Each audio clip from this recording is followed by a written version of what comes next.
Hey, hello friends. Good morning, good afternoon, good evening. As per you watching your video. Now आज का जो class है हम लोग आगे बढ़ाएंगे जीएसटी का। और आज का क्लास में हम लोग डिस्कस करने वाले हैं जीएसटी के सेक्शंस। तो एक बार जोर से ताली बजाएं आप सभी बच्चे और जीएसटी के सेक्शन की तरफ चले। सभी बच्चे रेडी है तो फटाफट से कमेंट बॉक्स में बताइए सर वी आर रेडी। चलो बच्चों हम लोग आज क्या डिस्कस करने वाले हैं, जीएसटी के सेक्शंस। क्या डिस्कस करने वाले हैं, जीएसटी के सेक्शंस।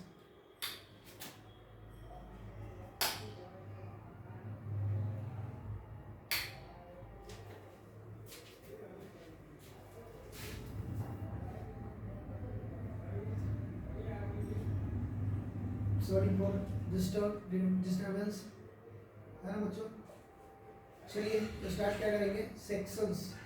क्या डिस्कस करेंगे, सेक्शंस।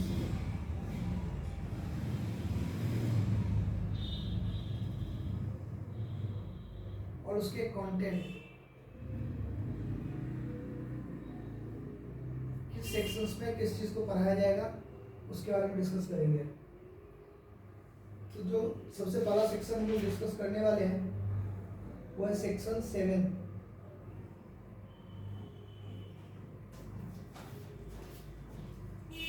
तो section 7 scope of supply. Scope of supply को बताता है। फटाफट से सभी बच्चे देखेंगे। अब सेक्शन 7 में सबसेक्शन 1 हमें बताता है supply.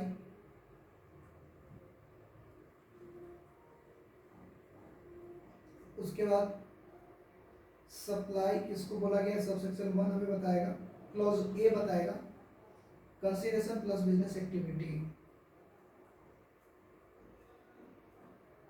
Consideration plus business activity.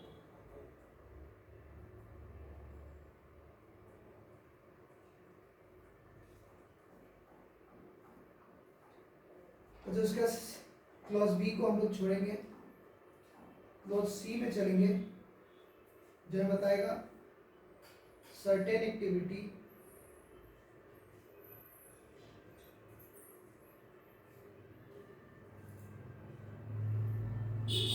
Called as supply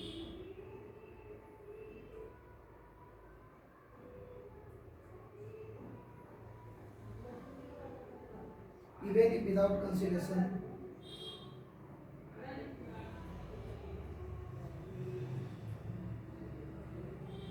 without consideration।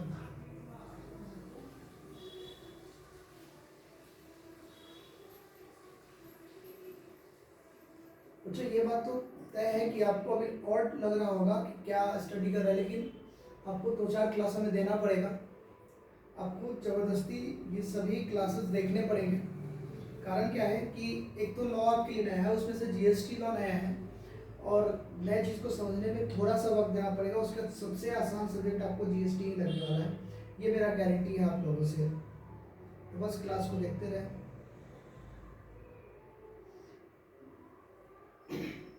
हमें certain activity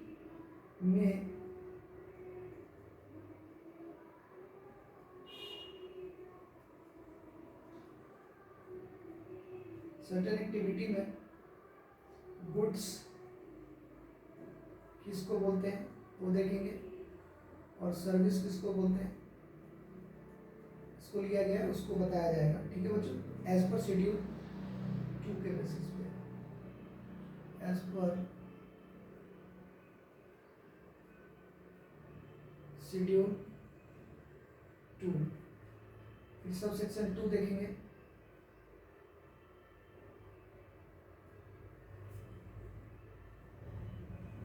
sorry sub section नहीं, सेक्शन 2। सेक्शन 7 यहाँ पे समाप्त हुआ। फुल डिस्कशन नहीं हो रहा है, सेक्शंस बता रहे हैं कि किस सेक्शन पे किसको हम लोग डील करेंगे। तो ये what is not supply, what is not supply. देखो वहां पे हम लोग देखे थे सेक्शन 7 में कि सप्लाई क्या है 7(1) में, और सेक्शन 7(2) में हम लोग देख रहे हैं, सेक्शन 7(2) में देख रहे हैं कि सप्लाई क्या नहीं है, मतलब व्हाट इज नॉट सप्लाई। समझ में आ रहा है क्या बच्चों? उसके बाद चलते हैं सेक्शन 8 की तरफ।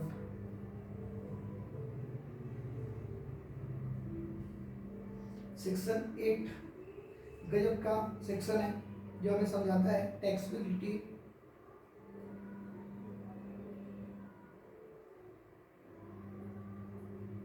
Taxability of composite supply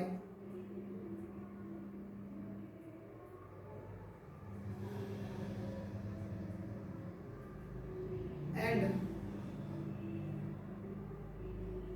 mix supply.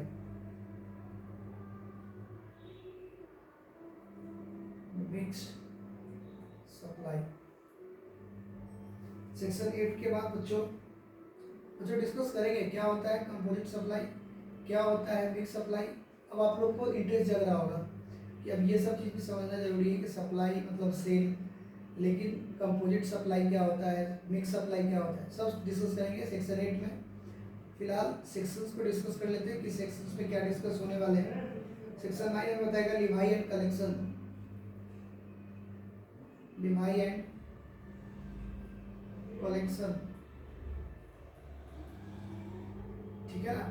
मतलब लिवाई मतलब चार्ज, कलेक्शन मतलब समझ रहे होंगे रिसीव। समझ आ रहा है? ये सेक्शन 9 बताएगा, ठीक है। सेक्शन 9 का सब सेक्शन 1 में बताता है टैक्सेबल इवेंट। क्या बताता है बच्चों? Taxable event. टैक्सेबल इवेंट में बच्चों की intra supply, intra state supply क्या है, यही सीखेंगे। इंट्रा स्टेट सप्लाई के बारे में डिस्कस कर चुके हैं पहले। फिर दूसरा इसमें हमें ये भी बताया गया है 9 सबसेक्शन 2 में 5 fuels are kept out of GST.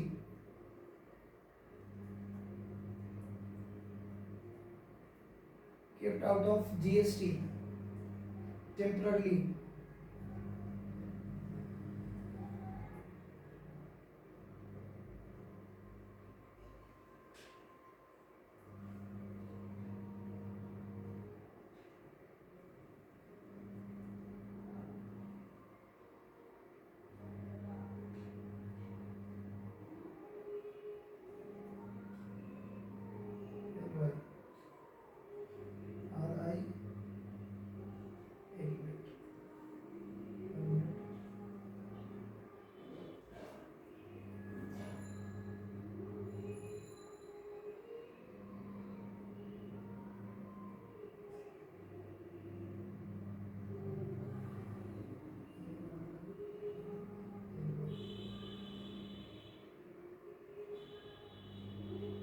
मतलब क्या?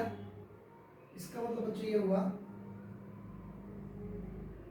कि इसको कभी भी शामिल किया जा सकता है जीएसटी में। केप्ट आउट तो है लेकिन इसको कभी भी शामिल किया जा सकता है। और फिर सबसेक्शन 3 और 4 हमें बताता है आरसीएम के बारे में। आरसीएम मतलब रिवर्स चार्ज मैकेनिज्म।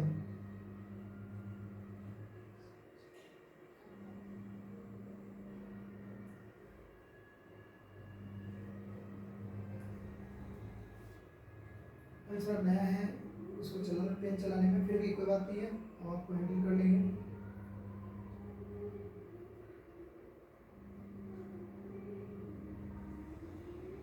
मैकेनिज्म, ठीक है। रिवर्स चार्ज मैकेनिज्म आपको कौन सेक्शन बताता है? सेक्शन 9। तो सेक्शन 9 इंपॉर्टेंट है और वेरी वेरी इंपॉर्टेंट है, आप समझ लीजिए। लिवाई एंड कलेक्शन, यहीं पे देखना है हमको कि लिवाई और कलेक्शन में क्या क्या होता है। Taxable event, intrastate supply, 5 fuels को बाहर रखा गया है टेम्पररली। रीजन क्या है इसके पीछे कि इसको कभी भी शामिल किया जा सकता है। कौन कौन से फ्यूल्स है वो हम लोग डिस्कस करेंगे आगे। फिर आगे हम बता रहे हैं आपको आरसीएम एक गजब का कॉन्सेप्ट है जीएसटी में, रिवर्स चार्ज मैकेनिज्म, वो भी रखा गया है सेक्शन 9 में ही, सब सेक्शन 3 एंड 4 में।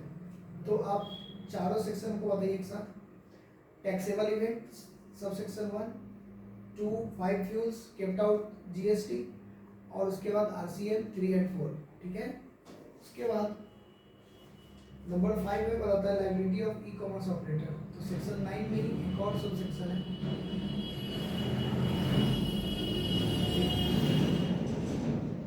Sub section 5, liability of e commerce operator.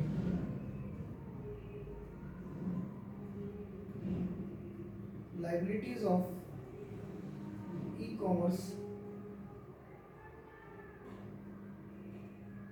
Operator.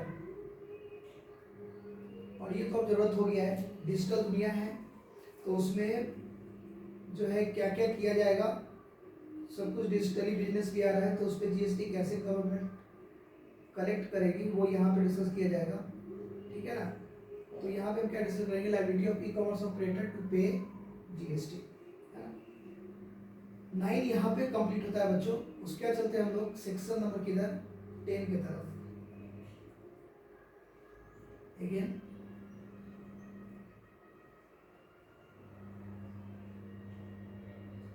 Section 10 में हम लोग देखेंगे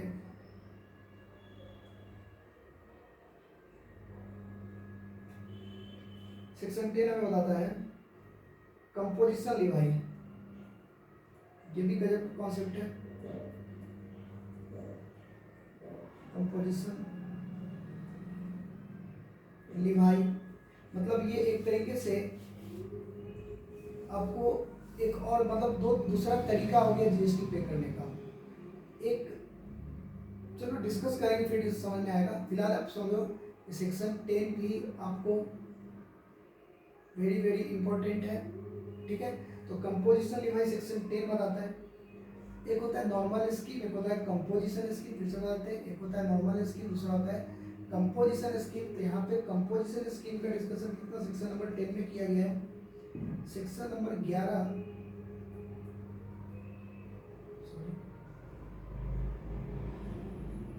सेक्शन नंबर 11 बच्चों बताता है exemption under GST. Exemption under GST, GST में कहाँ कहाँ एग्जम्पशन दिया गया, मतलब एग्जम्पशन का समझ रहे होंगे, no GST for time being. Exemption का मतलब बच्चों no GST for time being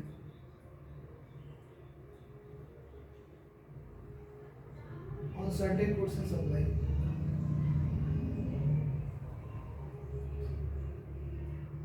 certain goods and supply, ठीक है बच्चों। अब चलते हैं सेक्शन 11 के बाद। सभी सेक्शन याद करवाएंगे आपको, घबराइए मत, आपको सब ध्यान में रहेगा कौन सा सेक्शन क्या बोलता है, होता क्या है वर्ड। और धीरे धीरे आप लोग को मज़ा भी आने लगा होगा, तो जैसे जैसे हम आगे बढ़ेंगे सभी बात सामने आ जाएंगे आपके। सेक्शन 12, सेक्शन 12 बताता है time of supply for goods. Time of supply, time of supply किसके लिए, फॉर गुड्स, ठीक है बच्चों। फिर सेक्शन 13, सेक्शन 13 बच्चों क्या बताता है, time of supply for, time of supply for services. Section कितना बच्चों, 13। उसका चलेंगे सेक्शन 14 की तरफ, जहाँ बताया गया है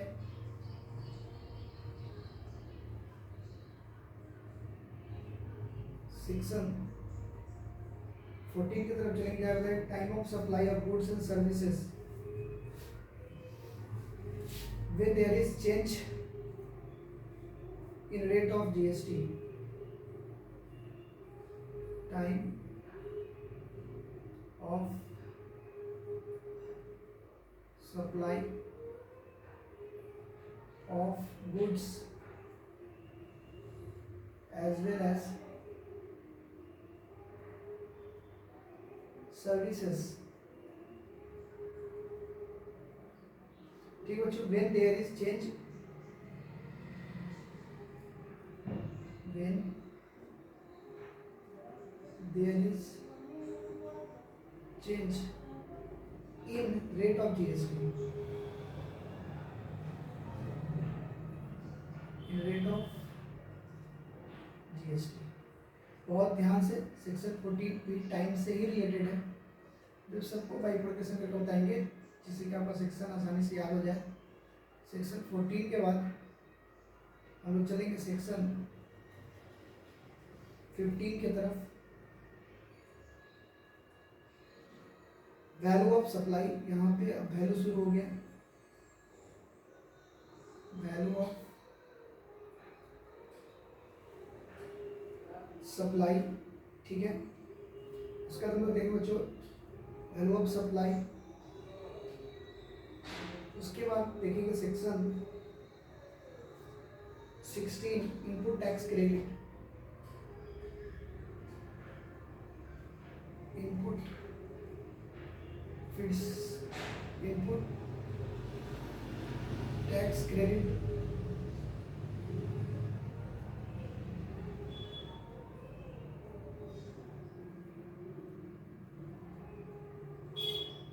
इनपुट टैक्स क्रेडिट, ठीक है बच्चों। इसका एलिजिबिलिटी और उसका देखेंगे आईटीसी का अपॉर्चमेंट और ब्लॉक क्रेडिट। सेक्शन 17 हमें क्या बताता है, section 17 input tax credit ITC इसी को बोलते हैं, इसी के अपॉर्चमेंट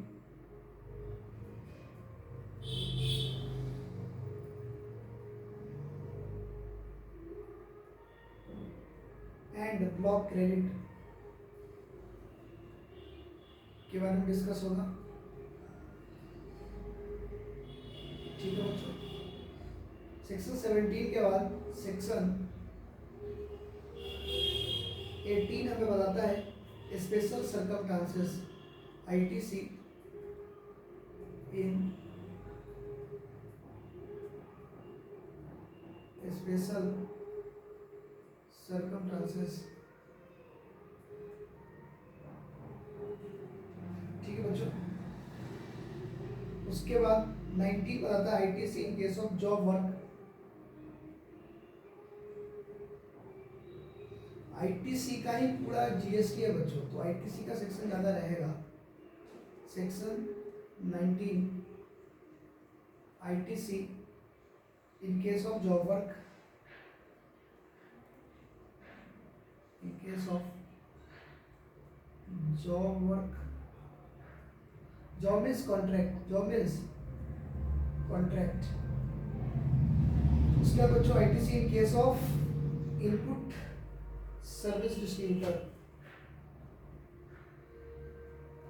सेक्शन 20 में बताता है ITC in case of input service distributor.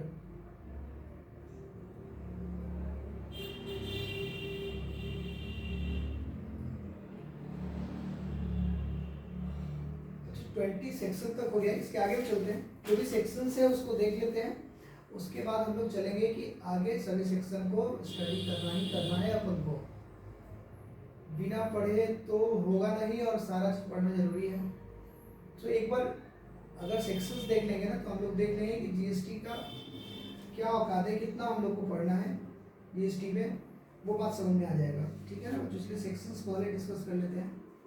अब सेक्शन नंबर 20 से 30 रजिस्ट्रेशन सिखाता है। सेक्शन 22 से 30 में सिखाता है रजिस्ट्रेशन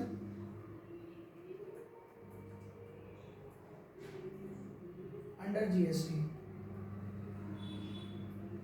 तो जीएसटी में रजिस्ट्रेशन के बारे में कौन बताएगा हमें? सेक्शन 22 से 30 तक।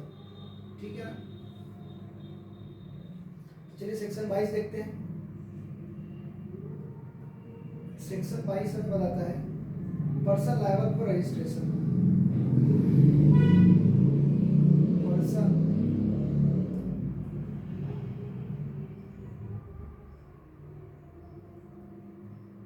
Liable for registration.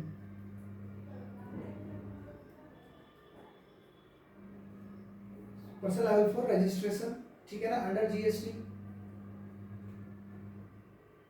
मतलब किस व्यक्ति को जीएसटी पे जाना चाहिए, ये मैं सेक्शन 22 बताएगा।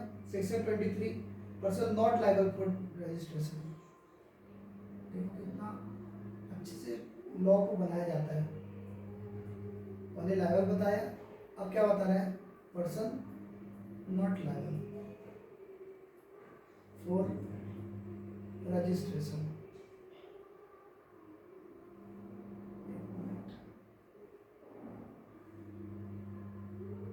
Not liable for registration. ठीक है बच्चों, 24 बताता है cases where registration is compulsory. अब देखो कितना अच्छा बता रहा है। लगता है किसको लेना चाहिए, मतलब किसको नहीं लेना चाहिए रजिस्ट्रेशन। अब बोल रहा है कि कंपलसरी तुमको लेना पड़ेगा। Cases where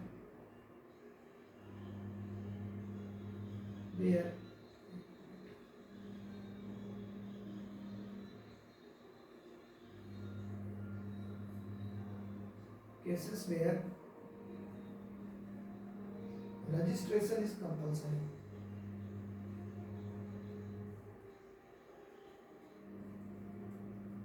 Registration is compulsory.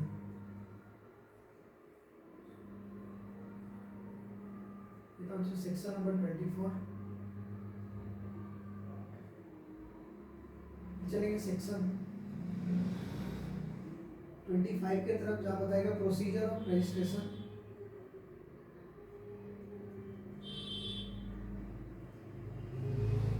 Procedure of registration, मतलब रजिस्ट्रेशन की क्या क्या प्रोसीजर्स हैं, और सेक्शन 25 आपको बताएगा, सिखाएगा कि चलो इस तरीके से रजिस्ट्रेशन करो। फिर सेक्शन 26 बताता है कि कौन कौन लोग डीम्ड रजिस्ट्रेशन है,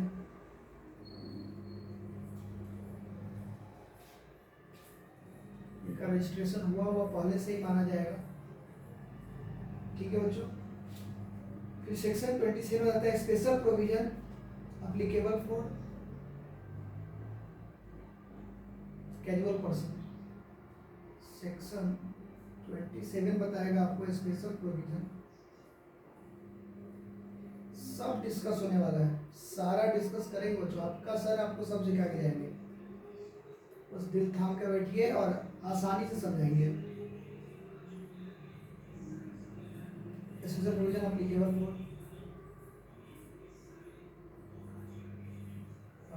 फॉर कैजुअल टैक्सेबल पर्सन।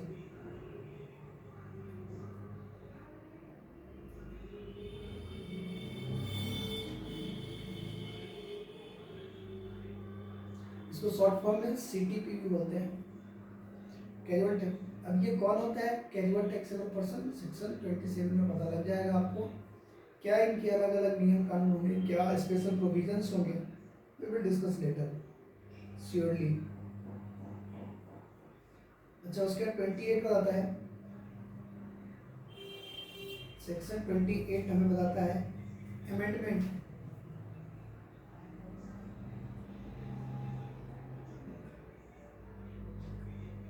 ठीक है बच्चों, मतलब मतलब अमेंडमेंट किस में, अमेंडमेंट ऑफ रजिस्ट्रेशन, जो रजिस्ट्रेशन में क्या क्या चेंजेस हुए हैं वो बात कौन बताएगा, CGST एक्ट का सेक्शन नंबर 28, ठीक है बच्चों। फिर 29 में कैंसिलेशन ऑफ रजिस्ट्रेशन सीख लेंगे, सेक्शन 29 कैंसिलेशन ऑफ रजिस्ट्रेशन, मतलब किसको कैंसिल कर देना चाहिए या किसका कैंसिल माना जाएगा, ये सारा बात का कानून हमें कहाँ पता लगेगा, सेक्शन 29 में cancellation of registration.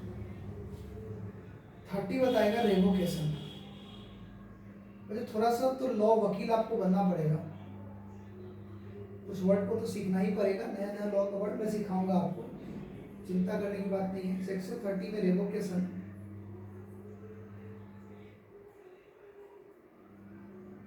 Revocation of registration,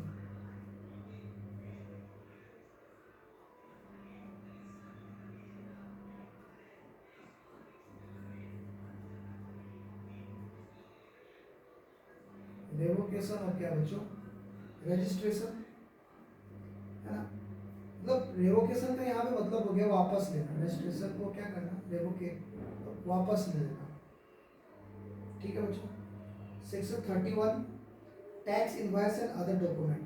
अब सेक्शन 31 आपको क्या क्या होता है कि यहाँ से रजिस्ट्रेशन खत्म हो गया 30 तक, उसके आगे क्या होता है, टैक्स इनवॉइस। मैं याद करवाऊंगा, सेक्शन पूरा याद करवा दूंगा, क्या तरीके बताऊंगा, tax invoice and other document. Section 31 बताएगा कि कौन कौन से जीएसटी में डॉक्यूमेंट होते हैं, ठीक है ना, तो क्या क्या डॉक्यूमेंट है यहाँ आपको मिल जाएगा मौका सीखने का सेक्शन 31 में। सेक्शन 34 बच्चों डेबिट एंड क्रेडिट नोट, ये इंपॉर्टेंट चीज है। सेक्शन 34 में हम लोग सीखेंगे, ये भी बहुत ही इंपॉर्टेंट है, डेबिट एंड क्रेडिट नोट। उसका बच्चों सेक्शन 68 और सेक्शंस भी आगे डिस्कस होंगे, फिलहाल जो डिस्कस करने वाले हैं इंपॉर्टेंट चीज़ों को हम अभी क्या कर रहे हैं, डिस्कस कर रहे हैं। सेक्शन ऑफ कितना 68 में आएंगे, यहाँ पर डिस्कस करेंगे ई-वे बिल। इतना सीख लेने से ना, हम इतना सिखाना हमारा टारगेट है कि आप चाहे तो टैक्स जीएसटी टैक्स कंसल्टेंट बन सकते हैं, जीएसटी का काम कर सकते हैं इस नॉलेज के बेसिस पे और बेहतरीन फ्लो में, ठीक है ना बच्चों। तो वो सारा चीज़, मान लो ई-वे बिल है, ये ज़रूरत है इसलिए हम यहाँ पे डिस्कस करें ई-वे बिल, है ना। तो ये सारे चीज़, utilization of ITC payment tax, accounts and record भी होता है सेक्शन 35 में। तो इतना सेक्शन हमें तो डिस्कस करने ही है। अब बच्चों हम आपको सिखाते हैं कि किस प्रकार से हमने क्या करना है, जीएसटी को डील करना है, ठीक है। एक बार पूरा रिवाइज लेते हैं 5-10 मिनट का, फिर उसके बाद हम लोग चलेंगे आगे, ठीक है ना। तो आइए मेरे साथ, चल क्लास को आज के लिए क्लास ड्रॉप करेंगे, कि शुरू से क्या पढ़े थे। शुरू से हमने पढ़ा कि बॉडी ऑफ जीएसटी लॉ कौन कौन होता है, मतलब जीएसटी जो कंट्रोल करता है वो कौन करता है, तो जीएसटी एक्ट, ठीक है बच्चों, और सीजीएसटी एक्ट, ठीक है, यूटीजीएसटी एक्ट, एसजीएसटी एक्ट। यहाँ पे आप अपने सामने देख सकते हैं CGST act, SGST act, IGST act, UTGST act. उसके बाद रूल आ जाते हैं, सीजीएसटी रूल्स चेंज किया जाता है, ठीक है ना, जो भी प्रिस्क्राइब होंगे गवर्नमेंट के द्वारा, सीजी इसको चेंज कर सकता है। फिर नोटिफिकेशन आते हैं, मतलब नोटिफिकेशन आपको पता है क्या क्या चेंज किए गए हैं रूल्स में।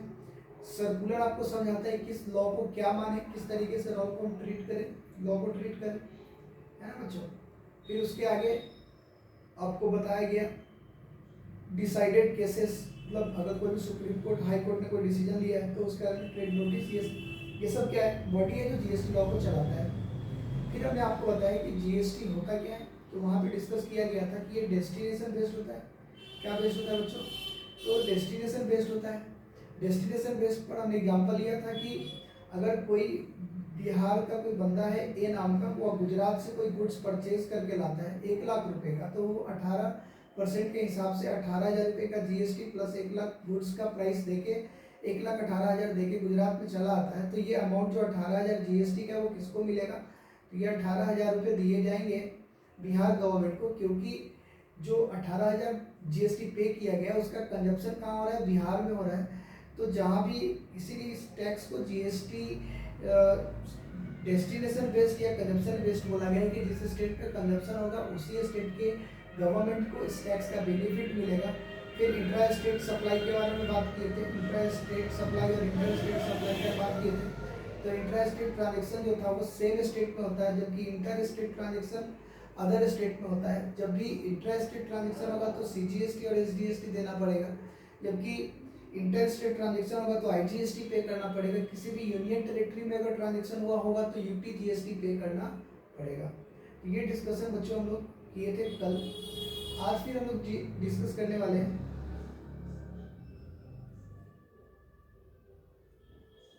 Thank you. तो आज के लिए इतना ही रखते हैं, ठीक है, फिर डिस्कशन करेंगे आगे। तब तक के लिए धन्यवाद, थैंक यू।